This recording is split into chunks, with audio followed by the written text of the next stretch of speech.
Jujur aja nih, SIMAK UI itu soal paling sulit dari semua seleksi masuk di Indonesia.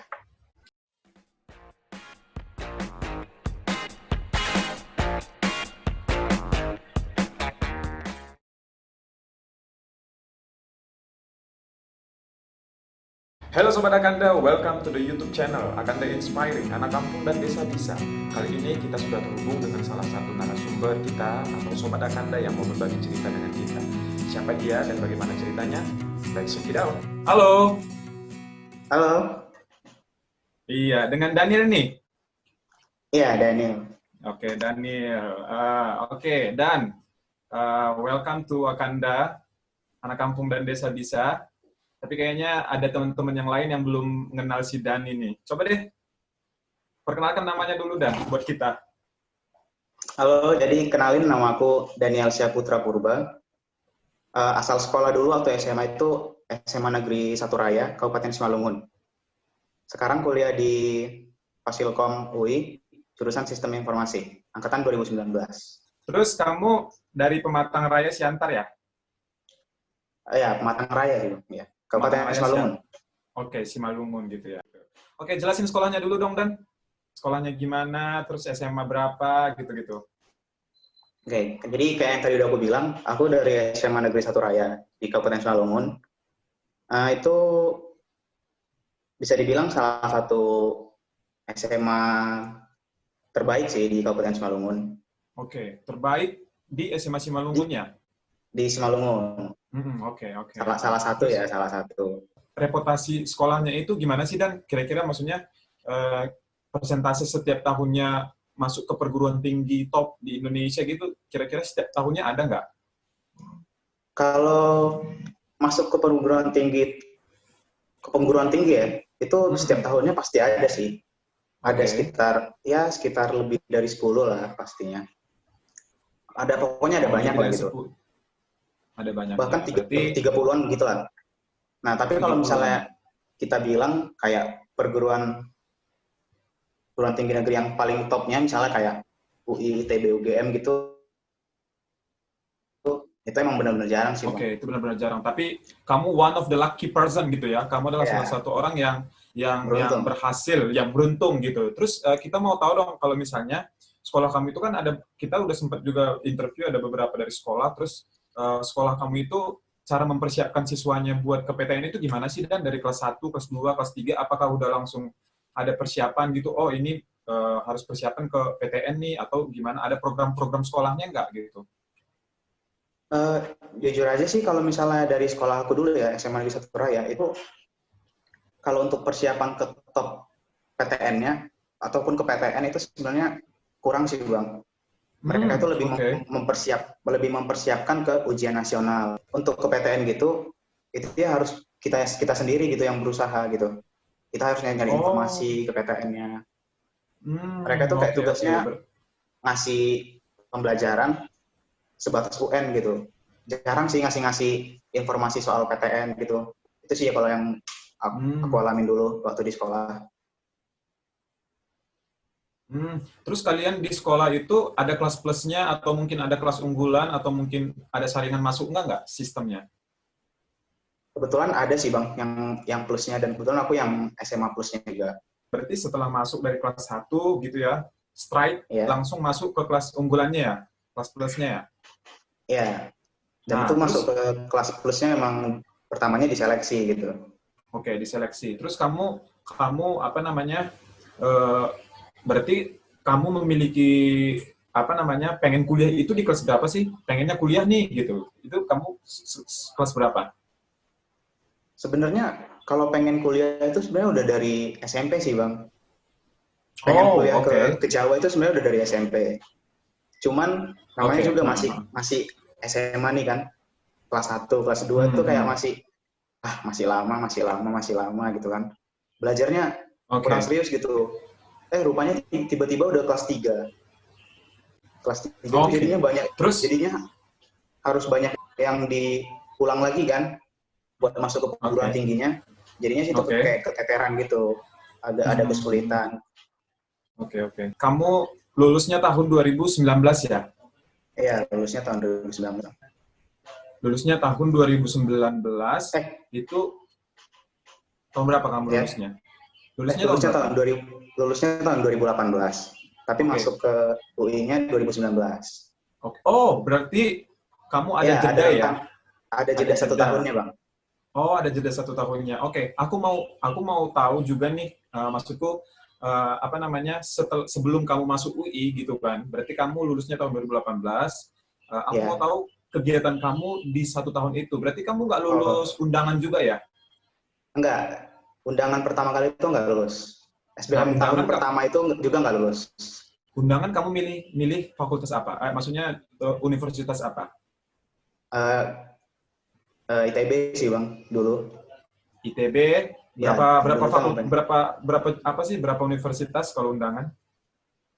Kalau undangan itu boleh milih 3 sih, cuman kemarin tuh aku ngerasa percaya diri gitu, jadi milihnya cuma 1 doang gitu.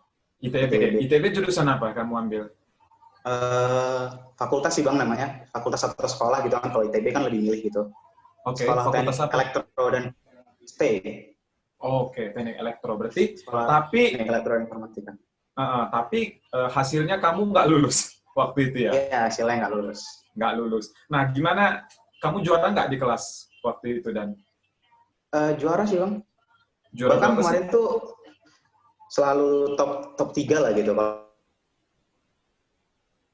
kalau misalnya di kelas. Nah, terus juga mau cerita juga. Jadi sebenarnya bahkan aku juga ikut mewakili Kabupaten Simalungun Olimpiade juga dulu. Olimpiadanya di mana? Misalnya kan ada Olimpiade Sains Nasional tingkat kabupaten gitu kan. Nah, aku juara 1 tuh, OSK Fisika namanya. Tahun 2017. Kan ada sertifikatnya tuh. Aku juga nyantumin itu gitu. Nyantumin itu buat SNMPTN, tapi nggak lulus. Nah, emang nggak lulus.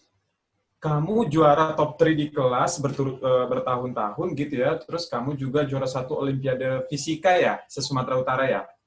Nggak, se-kabupaten sih, Bang, masih. Se-kabupaten, juara 1 Fisika, Olimpiade Fisika se-kabupaten, tapi nggak lulus dong diterima di ITB sebagai jurusan jalur undangan gitu ya? Iya, jalur undangan. Menurut kamu kemarin itu kenapa kamu nggak lulus dari sekian prestasi yang kamu dapat gitu loh? Nah, jadi sebenarnya tuh SNMPTN itu kan sebenarnya bisa dibilang agak tricky ya. Kita nggak tahu sistem pemilihan mereka itu sebenarnya kayak mana. Tapi kita bisa ngelihat pola-pola dari orang-orang yang masuk. Misalnya gini, kebanyakan itu yang masuk karena emang dari sekolahnya itu banyak yang masuk ke situ. Misalnya gini, kenapa aku nggak bisa masuk ITB? Karena jujur dari sekolah itu yang lulus ke ITB itu jarang. Jadi si orang ITB ini menyeleksi SNMPTN itu pasti ngelihat track record, ada nggak mahasiswa mereka itu yang bagus-bagus gitu dari sekolah mereka. Dan kebetulan dari sekolahku itu jarang gitu masuk ke ITB. Berarti dengan kata lain si ITB ini melihat jejak rekod dari sekolahnya gitu ya, berarti ya? Iya. Kalau melihat polanya sih gitu, Bang. Melihat polanya kayak gitu. Tapi ada tambahannya juga sih, Bang. Tambahannya gimana tambahannya? Tambahannya tuh gini, apa yang menurutku memang ngebuat aku nggak diterima itu misalnya itu gini, ITB itu kan kayak top 3 PTN Indonesia kan? Yep, that's right. Otomatis orang-orang terbaik dari seluruh daerah di Indonesia pengen dong masuk ke ITB. Ini orang-orang yang bahkan sama-sama berprestasi juga. Jadi wajar sih kalau misalnya kita nggak keterima gitu. Karena mungkin banyak orang yang udah gila-gila nih prestasinya, udah gila-gilaan mulai dari awal masuk SMA, serius gitu. Tapi mungkin begitulah gitu ya. Mungkin atau mungkin daerah kita terlalu jauh kali ya ke sana ya. Benar. Gitu. Terus kamu nggak lulus undangan SNMPTN ya namanya, SNMPTN ya namanya. SNMPTN. Terus kamu setelah UN, kamu ada ikut bimbel juga waktu itu persiapannya? Waktu itu nggak ada sih, Bang. Ikutnya bimbel online aja sih. Ikut belajar online gitu.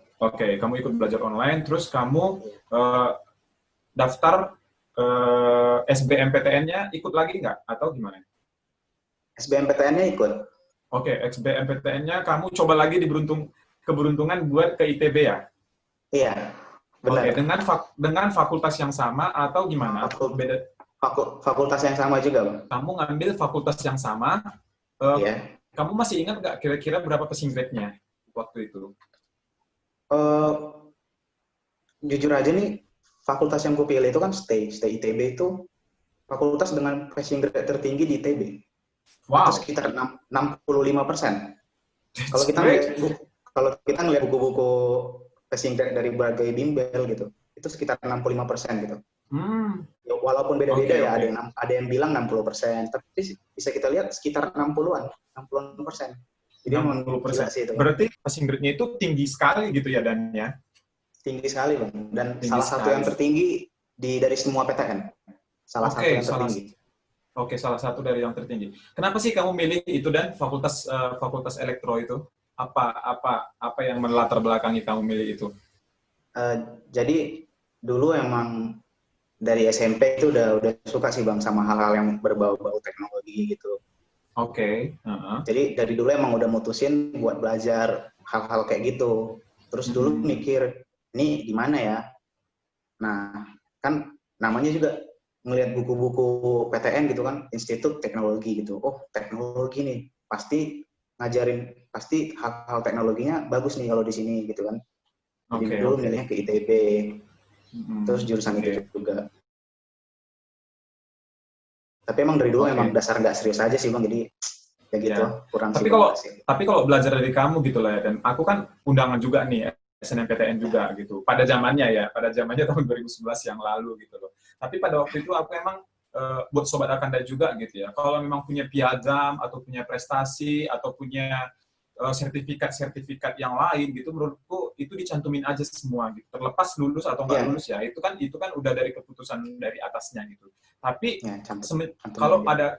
kalau kalian yang SMA nonton ini, kita lebih nyaranin kalau kalian aktif di sekolah, baik organisasi atau olimpiade kah, atau perlombaan-perlombaan yang lain gitu, untuk Nah, mempermudah kalian nanti lulus di jalur SNMPTN di tahun tamat kalian gitu.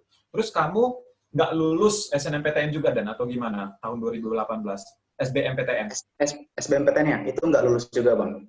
nggak lulus. Terus kamu ngapain tuh? Kira-kira depresi kah atau I mean like Nah, ngelakuin hal-hal yang gimana gitu? oke. Jadi ceritanya tuh gini, ini udah nggak lulus SNMPTN, nggak lulus SBMPTN, gitu kan. Padahal Oke. di situ aku agak depresi gitu kan. Eh, Gimana sih kok Depresi. bisa? Bahkan orang yang bahkan aku ngerasa kalau aku bisa gitu. Soalnya udah pernah ikut Hmm. ini, ikut olimpiade, juara kelas. Masa sih dengan kayak gitu nggak bisa masuk ITB gitu? Jadi aku kayak ngerasa, Iya, ya, apa jangan-jangan kita ini masih kurang gitu daripada daerah yang lain gitu kan? iya, iya, oke. Dari situ aku, jadi dari situ aku berpikir kayaknya aku bakalan nunda dulu nih 1 tahun gitu, mempersiapkan diri buat kedepannya gitu, buat tahun depan. Hmm. Oh, jadi kamu memutuskan buat menunda untuk kuliah ya? Ya, Terus kamu buat nggak ada buat buat persiapan belajar gitu. buat persiapan belajar 1 tahun lagi untuk masuk ke ITB? Iya benar.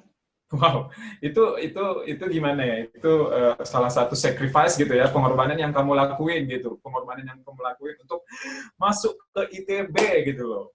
2018 itu vakum gitulah ya dari kayak gitu. Terus kamu ngapain selama tahun 2018 dan? Nah selama aku vakum 1 tahun tuh, itu aku bimbel di Medan gitu. Ada bimbelnya Oh, namanya ya itulah itu.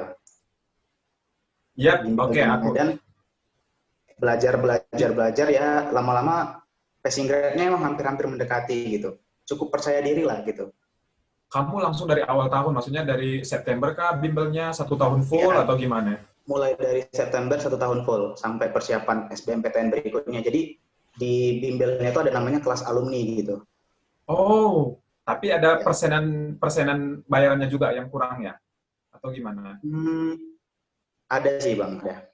Ada, oke. Terus kamu nggak ada pengen rencana kayaknya, ya udah deh aku kuliah dulu deh di swasta mungkin atau gimana supaya aku nggak ini gitu loh. Nggak ya? Eh, nggak ada sih Bang, mungkin karena egonya itu ya kan udah pengen dari dulu, jadi kayaknya masih bisa nih. Ya udah nggak nganggur dulu nggak apa-apa dah gitu. Terus keluarga, orang tua gitu apa nih? Gimana pendapat mereka dan?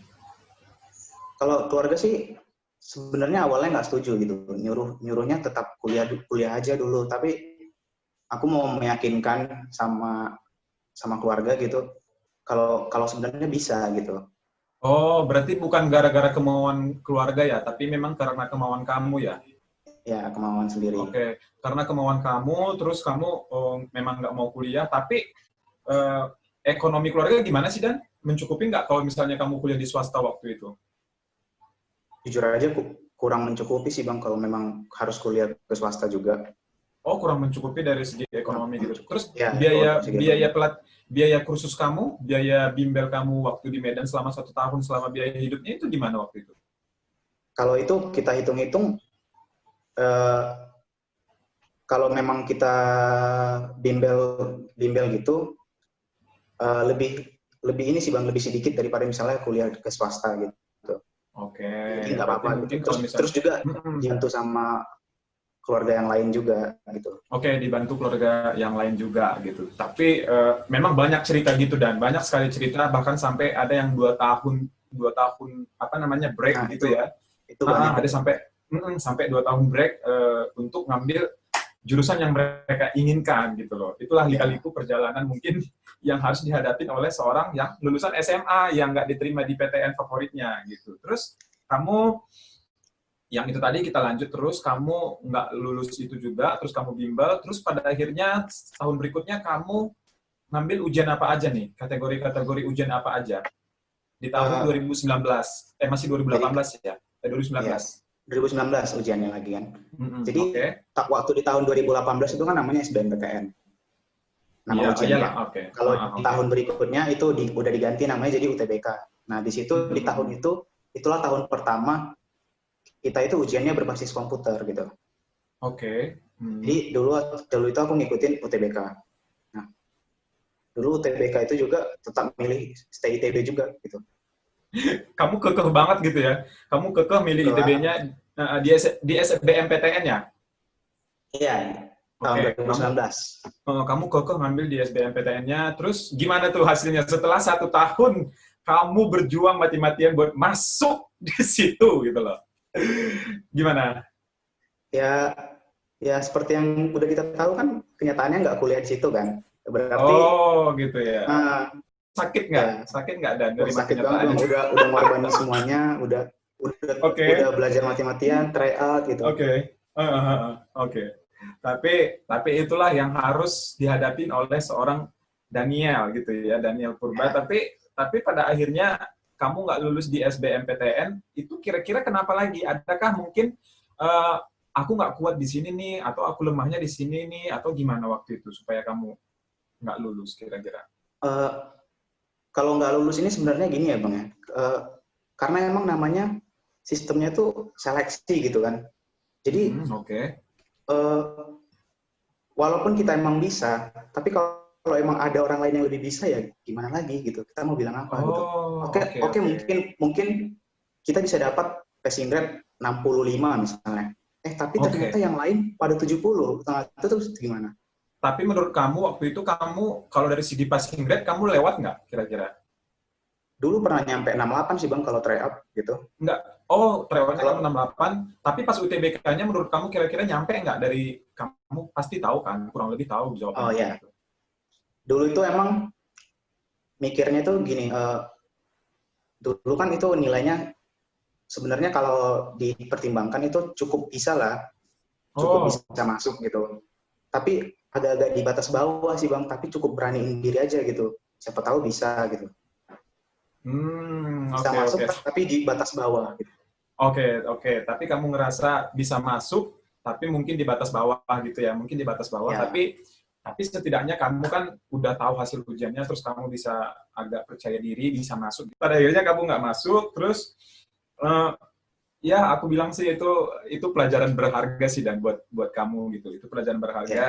Kamu 2 kali ditolak ITB-nya gitu loh. Terus ini topik yang harus diangkat gitu. Terus kamu pada akhirnya ngikutin ujian yang lain, pasti kan? Kamu ngikutin ujian yang ya, lain. benar. Ujian apa nih yang seterusnya kamu ikutin setelah UTBK? Oke, jadi kan setelah gagal UTBK tuh, jadi ada ujian mandiri juga. Nah, di situ aku milih kan ujian mandiri kan ada banyak, ada SIMAK UI, ada UTU UGM, ada UM Undip, ada UM yang lain-lain gitu. Nah, jadi di situ aku milih SIMAK UI itu. Jadi kalau masih ingat tuh dulu itu bulan 7 pengumuman UTBK, pengumuman kelulusan SBMPTN, ujiannya SIMAK UI itu 3 minggu lagi gitu. Berarti setelah kamu SBMPTN, 3 minggu berikutnya kamu ikut mandiri UI. Iya. Oke, itu waktunya gimana waktu itu kamu persiapannya itu? Nah, di situ kan udah gagal SBM nih. Sementara 3 minggu lagi bakalan ujian SIMAK UI. Nah, jadi karena udah dari kegagalan itu, ya jadi kita jadi makin berusaha dong. Oh, ini udah nggak boleh lagi. Aku udah ngorbanin waktu 1 tahun gitu. Aku udah ngorbanin waktu, udah ngorbanin uang juga udah banyak ini kan gitu. Udah banyak yang bantu. Jadi 3 minggu lagi harus bisa gitu. Jadi belajar, rajin bahas soal gitu. Soal-soal tahun lalu itu kan banyak tuh di internet. Iya, Sampai akhirnya pada ujian nunggu pengumuman dan ya masuk juga gitu. Masuk juga gitu. Tapi pas kamu menghadapin UTBK sama SIMAK UI itu tingkat kesulitannya beda nggak sih SBMPTN sama SIMAK UI itu? Itu tingkat kesulitannya gimana? Nah, jujur aja nih, SIMAK UI itu soal paling sulit dari semua seleksi masuk di Indonesia. Oh iya, menurut aku ya. SIMAK UI soal paling sulit gitu ya untuk masuk ke PTN ya? Iya. Tapi kamu diperhadapkan dengan itu, yang paling sulit itu. Oke, terus pada akhirnya waktu itu kamu tips ngejawabnya gimana sih? Ada nggak tips-tips atau trik-trik tertentu supaya Sobat Akanda juga bisa ngikutin tips pola kamu gitu, ataupun mungkin ada banyak tips atau pola sebenarnya gitu. Oke, kalau tips ngerjain soal SIMAK UI itu yang pertama kita balik ke persiapannya dulu ya. Nah, jadi kalau yang pertama persiapannya itu ya kita harus banyakin ngebahas soal. Terus banyakin ngebahas soal, banyakin ngebahas soal tahun lalu. Jadi sebenarnya walaupun SIMAK UI itu sulit, tapi sebenarnya kalau nggak salah tahun ini online ya ujiannya. Kalau tahun ini online, Bang. Nah, tahun ini online ujiannya gitu. Tipsnya kamu buat Sobat Akanda itu menghadapi ujian online gimana sih, Dan? Nasi, telur, 10.000 ya? Sayur. Wow, oke.